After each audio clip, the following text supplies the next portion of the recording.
बिस्मिल्लाहिर्रहमानिर्रहीम। अस्सलाम वालेकुम। 9th class. उम्मीद करती हूँ आप सब खैरियत से होंगे। अल्लाह पाक आप सबको अपनी हिफाजत में रखे। हम अपनी क्लास का आगाज़ दुरूद पाक से करते हैं। सल्लल्लाहु अलैहि वसल्लम। जी क्लास, आज का जो हमारा टॉपिक है वो मतला और मक्ता। मतला के मायने निकलने की जगह या निकलने के हैं। इस्लाह में गज़ल या कसीदे के पहले शेर को मतला कहा जाता है। गज़ल या कसीदा इस शेर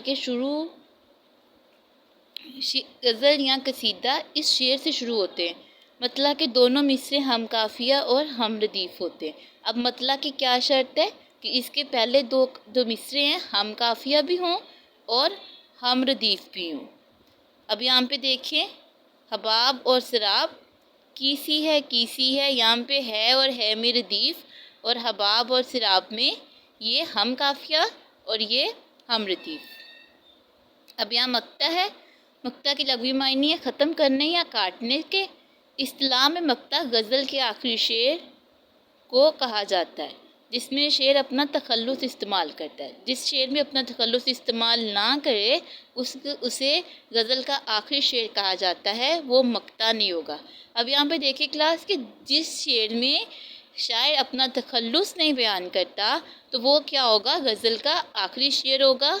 और जिस शेर में हम काफिया हम रदीफ ना हो, गज़ल का पहला शेर, वो मतला नहीं कहलाएगा। और जिस शेर में तखल्लुस ना होगा वो मक्ता नहीं कहलाएगा। इसकी ये शर्त है कि ये इसके पहले दो मिसरे हम काफिया और हम रदीफ हों, और मक्ता की ये शर्त है कि इसमें शायर अपने आखिरी शेर में गज़ल में अपना तखल्लुस बयान करे। अब मैं आपको दिखाती हूँ। मीर तकी मीर की ये गज़ल है, और यहाँ देखिए आखिरी शेर में उसने कहा है कि मीर उन नीमबाज आँखों में सारी मस्ती शराब की सी है। उसने अपना तखल्लुस बयान किया है। ये मीर का तखल्लुस है, तो ये क्या हुआ, गज़ल का मक्ता और ये गज़ल का मतला, क्योंकि हबाब और शराब यहाँ पे क्या है, हम काफिया, कीसी है हम रदीफ। ऐसे ही एक और शेर है। हाँ जी, ये दूसरी गज़ल है ख्वाजा हैदर अली आतिश की। यहाँ पे देखिए, अब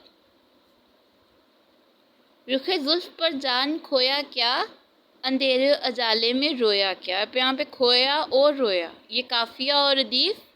देखिए अब ये काफिया और ये रदीफ, और ये क्या है, गज़ल का पहला शेर। फिर काफिया और रदीफ की शर्त से क्या हुआ कि ये मतला है, और ये आतिश, ये तखल्लुस की निशानी है इसके ऊपर। तो ये क्या हुआ, गज़ल का मक्ता और ये गज़ल का मतला। मतले की क्या निशानी, जिसमें रदीफ और काफिया हो, और मक्ता की क्या निशानी, जिसमें शायर ने अपना तखल्लुस बयान किया हो, अपना नाम लिखा हो, तो वो क्या होगा, मक्ता। समझ आई क्लास? अगर जहाँ से नहीं समझ आई आप मुझसे फिर से पूछ सकते हैं।